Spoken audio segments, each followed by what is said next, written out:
This message comes from Workday, the enterprise AI platform with a deep understanding of your organization's context and guardrails, so every AI action is permission-aware, giving you the ability to get work done right. It's a new Workday. This is Planet Money from NPR. A couple years ago, my friend PJ Vogt started getting these weird text messages on his phone. You know the ones. They come from some number you've never seen before, and they ask you some out-of-context question. Around for dinner today? Are you still in Boston? If you answer and tell them it's the wrong number, they'll try to engage you in conversation. It feels like a scam, but the actual scam part never seems to materialize. PJ is the host of one of my favorite podcasts. It's called Search Engine. Each week, they answer a different question. Some of them are big and existential. Some are tiny and hilariously specific. And with these texts, PJ got curious about what happens when you do keep these scammy-seeming conversations going, when you do start to follow the crumbs one of these texters starts leaving you. So he called up another journalist who'd also gotten obsessed with figuring out this mystery. Like, who was on the other side of these messages? And how were they making their money? Okay, August 2022, you get a text message from a woman named Vicky Ho. What did Vicky Ho want? So Vicky said to me, "Hi, David, I'm Vicky Ho. Don't you remember me?" And this is kind of weird because my name is Zeke. Zeke Faux, author of the book Number Go Up Inside Crypto's Wild Rise and Staggering Fall. You may remember him from our episode on the explosion in new meme coins. I wanted to get scammed. So I was like, I want to see how this scam works. So I wanted to give her what she was looking for. Hello and welcome to Planet Money. I'm Alexi Horowitz-Ghazi. These days, it can feel impossible to go more than a week or two without some bizarre text from a stranger. But what is actually happening on the other side of that text bubble? Today on the show, we're going to hand that question off to Search Engine. Host PJ Vogt and his guest Zeke Faux take us down the sinister rabbit hole Zeke found when he raised his hand to get scammed.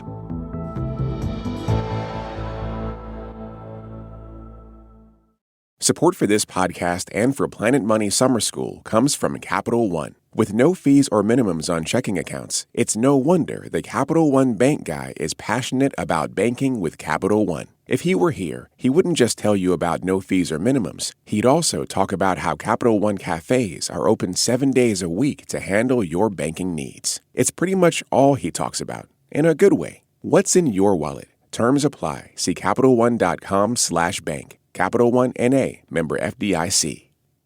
This message comes from Workday, the enterprise AI platform with a deep understanding of your organization's context and guardrails, so every AI action is permission-aware, giving you the ability to get work done right. It's a new Workday. Zeke is an unusual person. He writes for Bloomberg Businessweek, but instead of doing what I would think he's supposed to do there, which is write about how a successful company has an IPO or something, Zeke is the guy at the fancy business publication who is only really happy when he's investigating scams. And this particular text message he'd gotten from one Vicky Ho, he wanted to play along and experience the scam because he'd heard that these wrong number texts might be somehow connected to a cryptocurrency that he's obsessed with. A cryptocurrency called Tether. There's this one leaked text message from a Russian money launderer who got arrested by the FBI. So he's texting a customer and he's being like, you should use Tether. It's convenient. It's quick. And I'm like, okay, this is how the criminals are talking about Tether. Yes. But I don't know any Russian money launderers. But I hear that among the criminals who use Tether are these pig butchering scammers. Now I do know one pig butchering scammer, Vicky Ho. Right. Will she ask me to use Tether? Yes. Okay. And also, wait, sorry, I should just ask you, you refer to these scams as pig butchering scams. Can you just explain that term? Yes. The idea is that you need to fatten up the victim like a pig with fake romance, or even with, once you get them to invest in your scams, maybe even let them withdraw $1,000 or $5,000. But meanwhile, you, the scammer, are sizing up just how much money this person has, how much you can take them for. And once they send in the maximum you think you're going to get, which in some cases is millions of dollars, you cut off their head. You take it all and you disappear. Okay, so you decide you were going to intentionally fall for the scam. So you start engaging with her. How does the conversation play out? How does the scam play out? Okay, so I wrote to her, "Nice to meet you. My name is Zeke Faux. I live in Brooklyn." Vicky said, "You have a very cool name. I'm 32 years old and a divorced woman." And she sent me a picture. She looked like a very attractive young woman with like a heavily face-tuned face. Yep. And I thought, all right, we're on the path to getting scammed. But like every day I'd wake up and there'd be messages from Vicky. She'd say like, "Good morning. How did you sleep, my dear?" And she did try to flirt a little bit. Nothing like dirty. Okay. Now, she wasn't that good at this whole thing. Like I had already said I was from Brooklyn. And then she said she lived in New York. Why would big mistake? Right, because if she says she's somewhere else, then she never has to meet you. She's sending me these pictures, and I could see in the background, it's not New York. Zeke finds himself getting increasingly more impatient. She was not getting to any sort of scamming. And I would say, "What are you up to?" And she would list like a number of conspicuously expensive hobbies. Like what was Vicky up to? Like what types of things was she doing? Well, she'd be like, "Today, I'm going to go golfing and then drive my Ferrari." I think she said she owned a chain of nail salons, but then she also had income from trading. And I was like, okay, cool. I want to hear more about that. You're starting to feel like the tug of the fishing line. Yeah. And then she said at one point she liked to analyze cryptocurrency market trends. So I'm like, oh, crypto. I'm sort of curious about that. Tell me more. Yeah. And so eventually she starts telling me about something she calls short-term node trading. Short-term node trading. Yeah. She's sending me these price charts, and she's basically saying that she can predict fluctuations in the price of Bitcoin. And she starts, in between the golf and Ferraris, she'll be like, "I see an opportunity in the Bitcoin market." And is short-term, I'm not a financial journalist, is short-term node trading a thing in some other context, or is it just a bunch of words that sound mathy and sciencey? No, yeah, it's total nonsense. Okay. But it sounds kind of equally plausible as like all the other random jargon in the crypto world. Like EVM arbitrage. That's a real thing. That's a real thing. Short-term node trading. That's a fake thing. But they're close. Yeah. And one morning, I get yet another text that says, "Love, did you sleep well last night?" And I'm like, I've got to get Vicky to scam me. What am I going to do? And so I'm like, Vicky needs to know that I have money and that I have financial goals. She needs to know that like I'm ready to spend. Yeah. So I sent her a picture of a Gullwing Tesla that I want. And I was like, "Vicky, I need money to buy this Tesla." And Vicky said, "I see the price is $142,200. As long as you like this, money is nothing." As long as you like this Tesla, money is nothing. Yeah, so she told me that tomorrow we could do it. We could do the trading. Vicky Ho told Zeke, her fattened pig, what he had to do. He needed to go home and download a very sketchy-looking app for his iPhone. Zeke was delighted.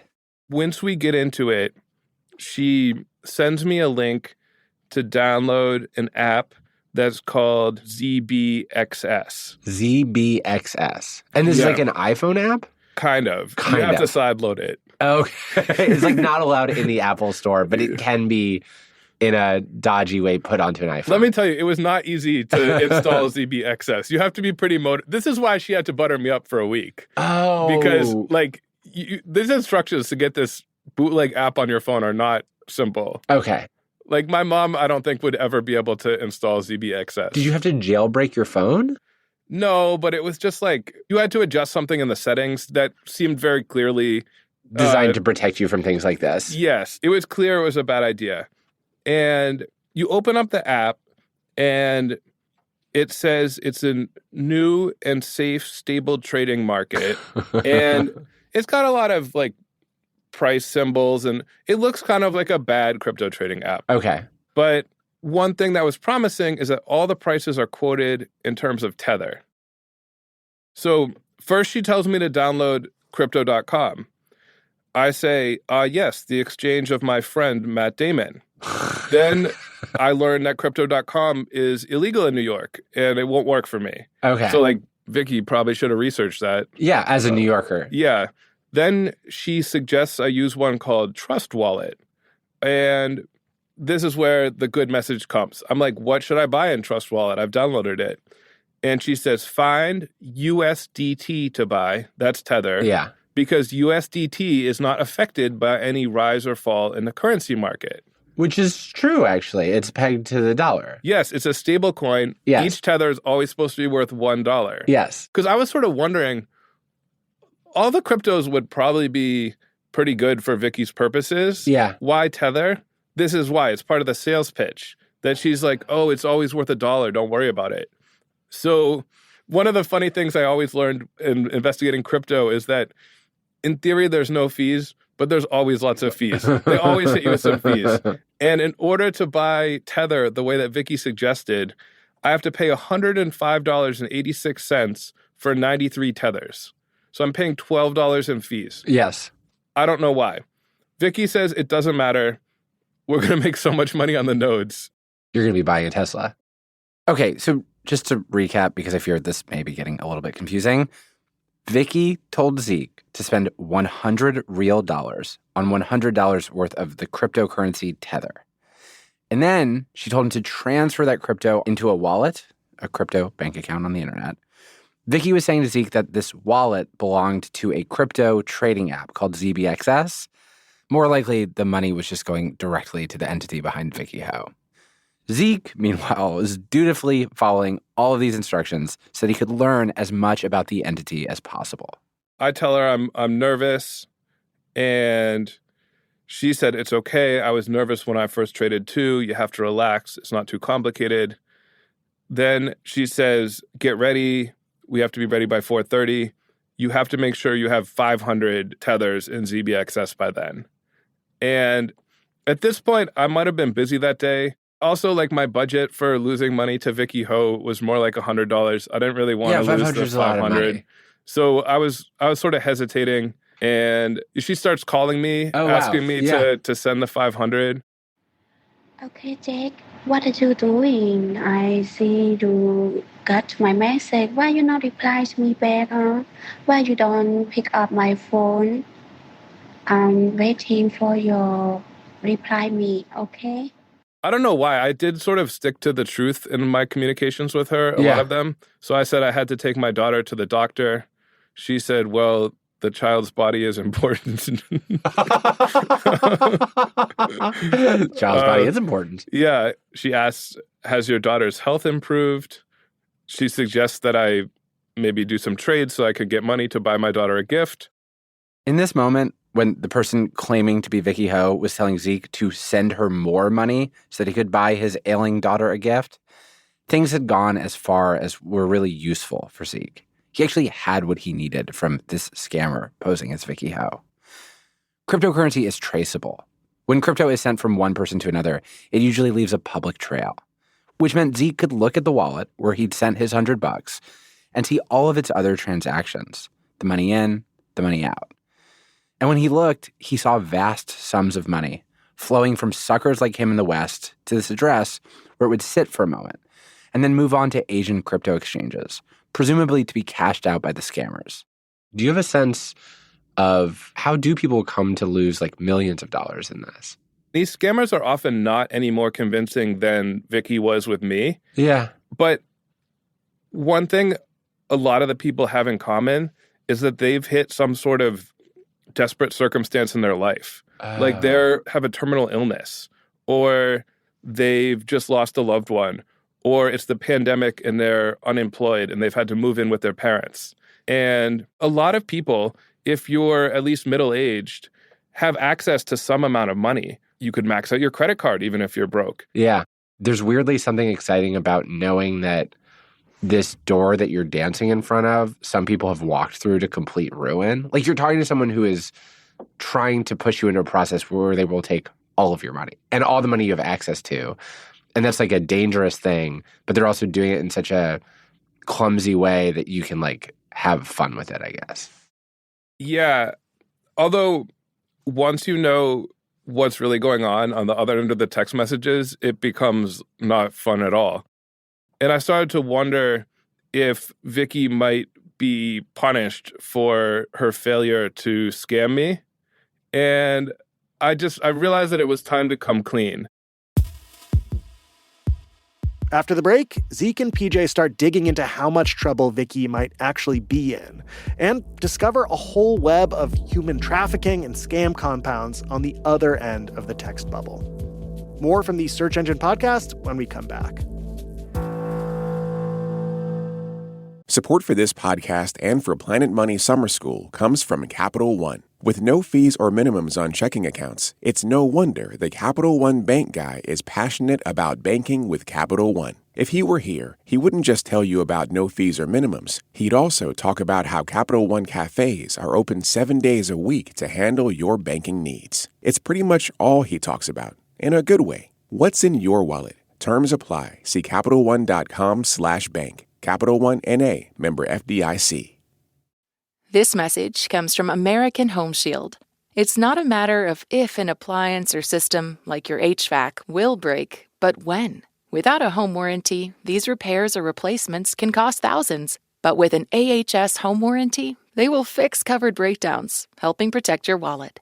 Get 20% off all plans at ahs.com/NPR and see promo details. See ahs.com/contracts for coverage details, including service fees, limitations, and exclusions.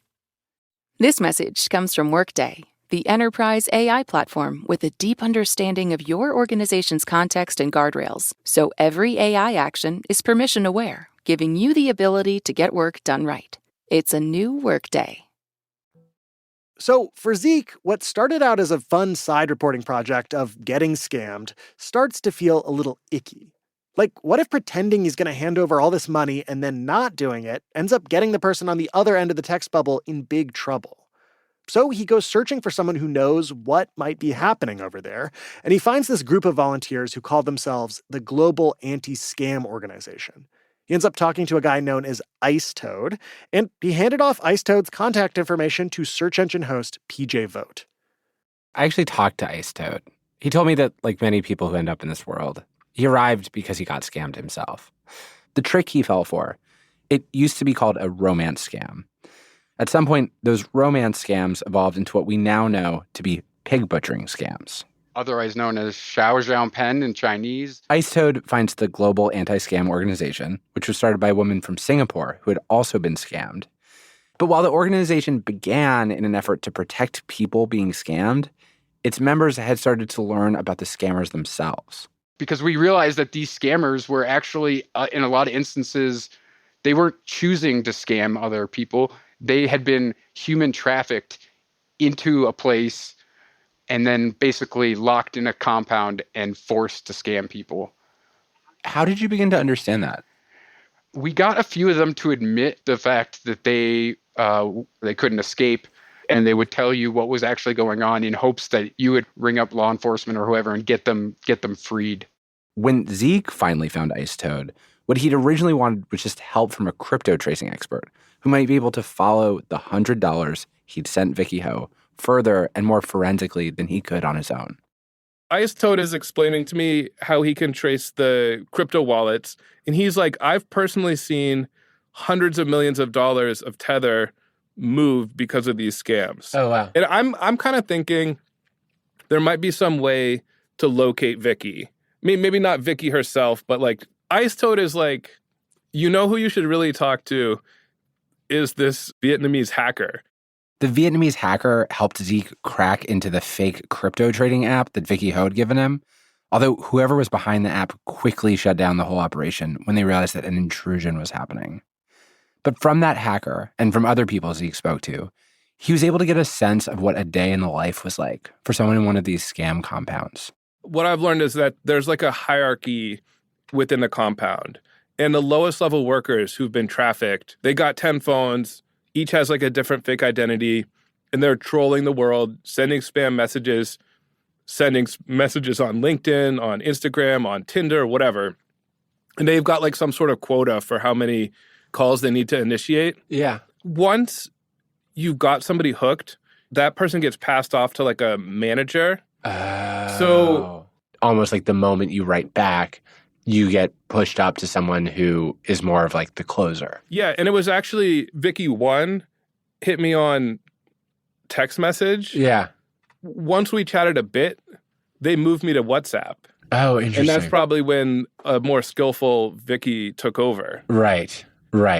And then the person who sent me those voice memos saying that they were Vicky, presumably that's like some poor female victim whose job is like recording all the voice memos. I see. And then if you consistently don't meet your quota, they would sell you to another compound.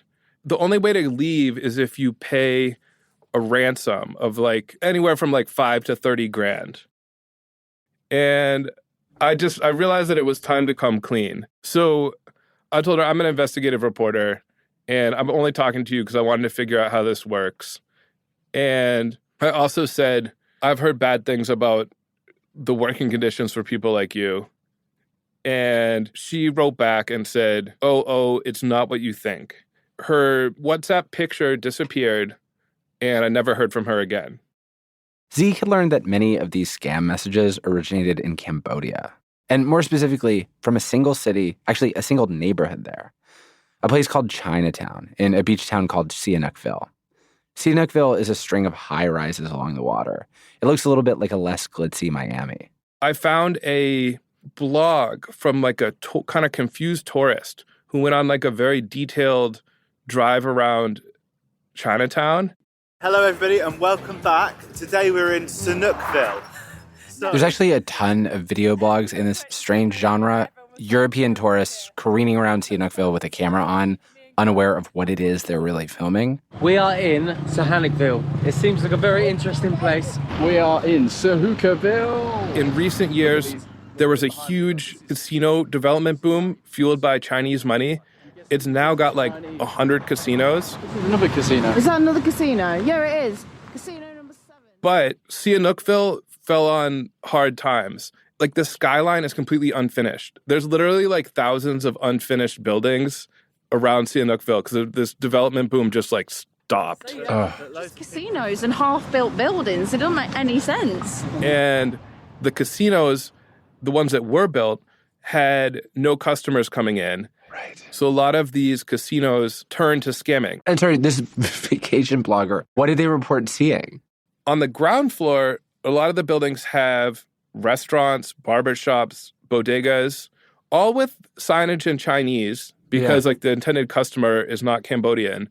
But the stores are divided by metal bars in the middle because the workers might be going to the restaurant from inside the courtyard, and they don't want them going out to the street to escape. Oh, so it's like a prison city almost. Yeah, and there's a police station right at the entrance to Chinatown. And the reports are like the police don't do anything.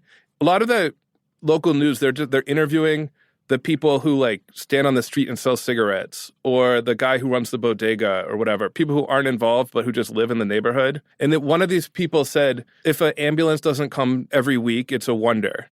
Zeke's implication here is that the ambulances kept coming to the compounds because the people inside were being beaten badly enough, often enough, that they frequently needed to be taken to the hospital. Zeke starts talking to local reporters in Cambodia who've been investigating these compounds. Danielle Keaton-Olsen and Mek Dara. They both worked for a paper there called Voice of Democracy.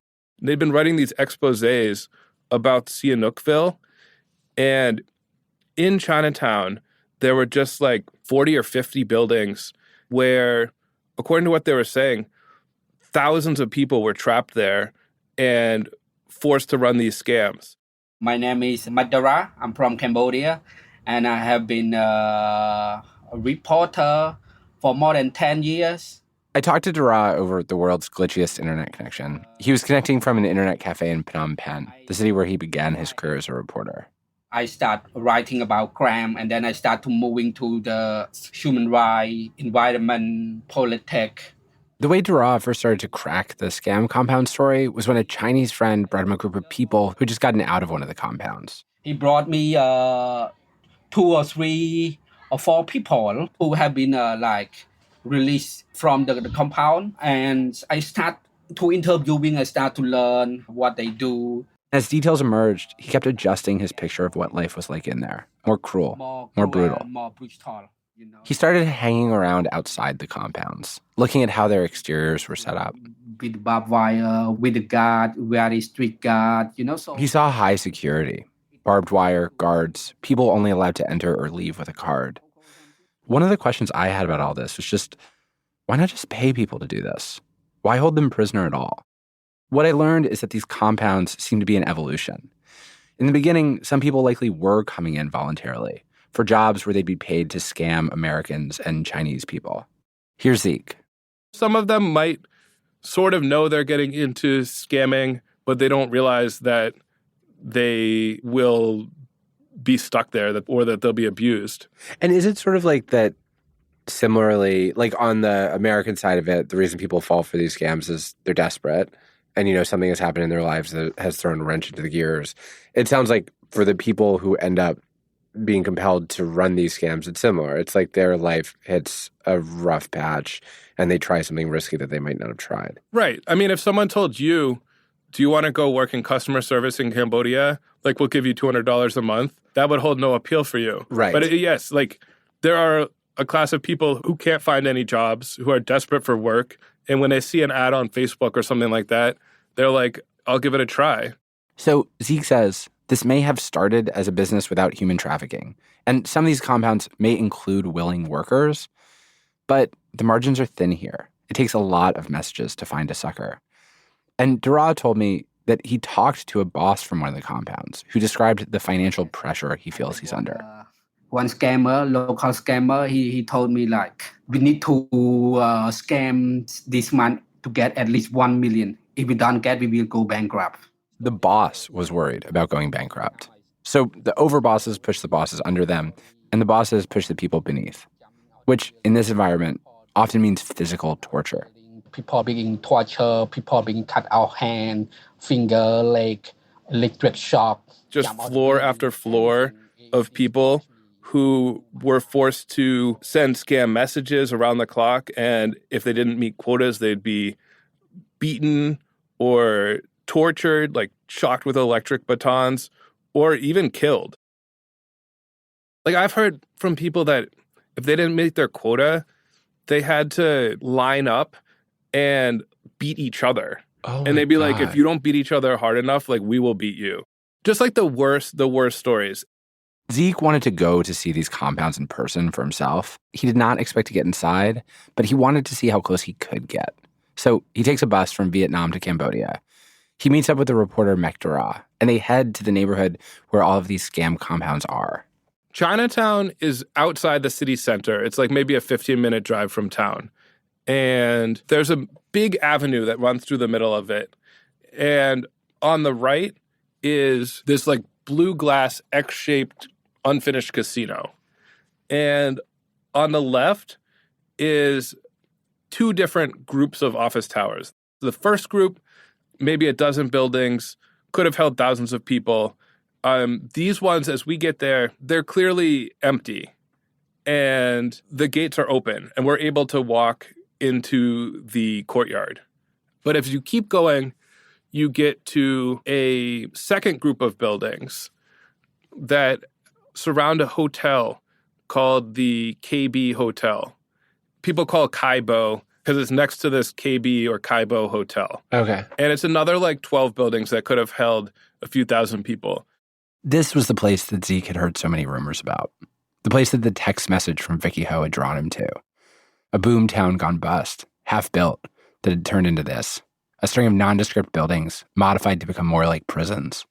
This whole area is weird because it's clearly built to be like a fancy casino, but all of the office towers that held the trafficked workers were super run down and dirty and totally out of place. But at the center of it, there's this KB Hotel, which has this gold facade. It's like a pretty fancy-looking hotel. Weirdly, though, like it actually appeared to be open to the public. The hotel? Yes, and a small adjoining casino. So did you try to just walk in? Yes, I decided, I wanted to see what was going on in this hotel. But I'm out of my depth. I don't speak Chinese. It's hard for me to know what anything means. Because I had gone in by myself. I didn't bring a translator or anything. Yeah. Zeke is a fantastic investigative reporter in print. He was not there in the field as an audio reporter, but he did record one 12-second clip inside the hotel, which he sent me. I like this music. This is Chinese. I like this music, Zeke observes. This is Chinese music, the staff member helpfully points out. We saw no one anywhere. Like, the hotel's fully staffed, but, like, there are no guests. But also completely empty. Yes. Yeah. He showed me lots of different nice rooms, each of which had views of, like, the place where people Twee are was being held against their will and beaten. Then in the lobby, there's like a grand marble staircase that leads upstairs. And when I walk up there, I see a massive restaurant, like where you could host weddings. And there is like a small buffet set out. The host seems pretty confused that I am there. And I might not be interpreting this right, but it seemed like they were so not used to having like a customer there that they didn't even really have any habit of like collecting payment. So he was just like, go ahead, eat at the buffet. And so there's only a few people in there. Everybody seems really at home. Like there is a fridge with beer and you just go take it. So was your suspicion, like obviously it's hard to prove, but the hotel was almost just like the base of operations for the people profiting from the compound? Yes, like the workers are not allowed to leave. So my thinking was that these are like hires up who work at these compounds or connected to them somehow.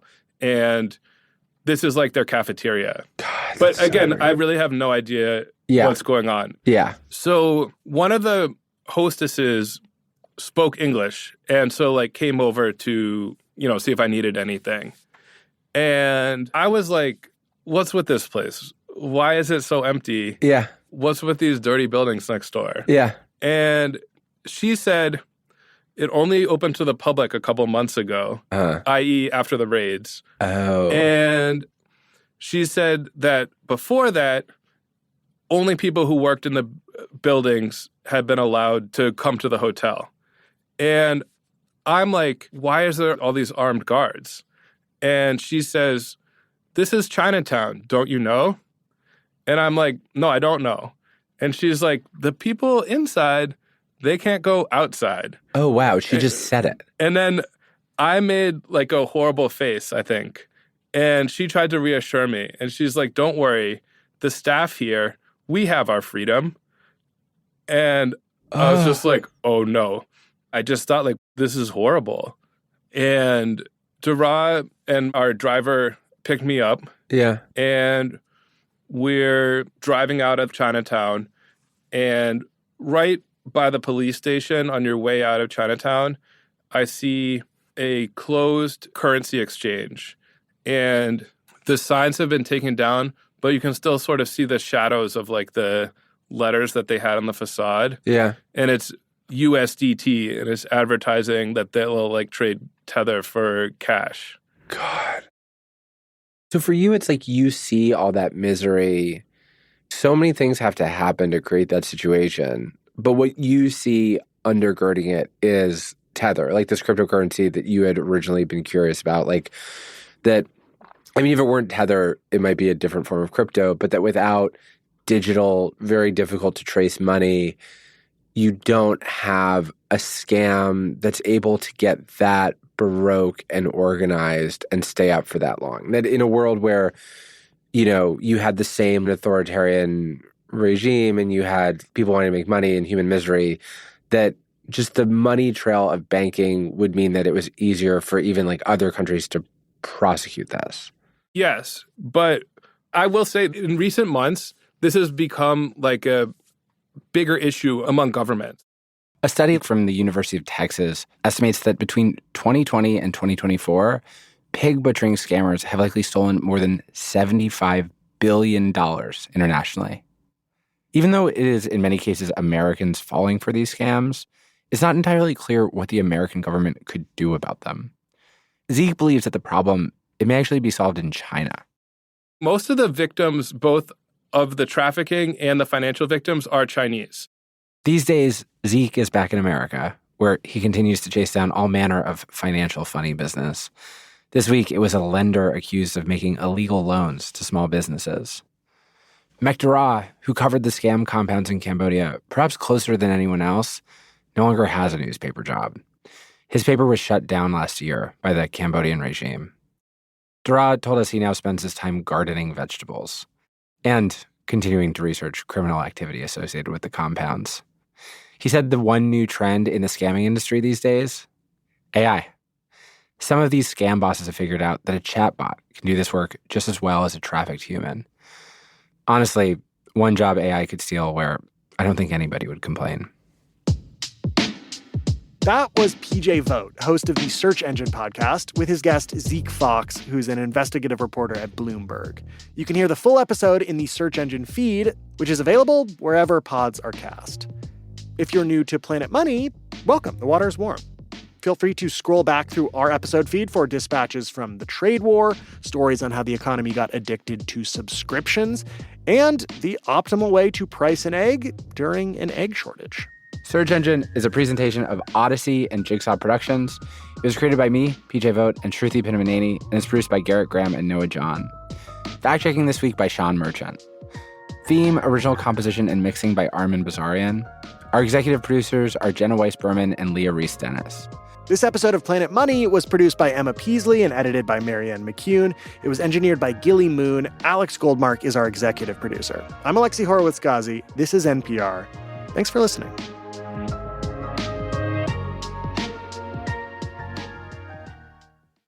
This message comes from Workday, the enterprise AI platform with a deep understanding of your organization's context and guardrails, so every AI action is permission-aware, giving you the ability to get work done right. It's a new Workday.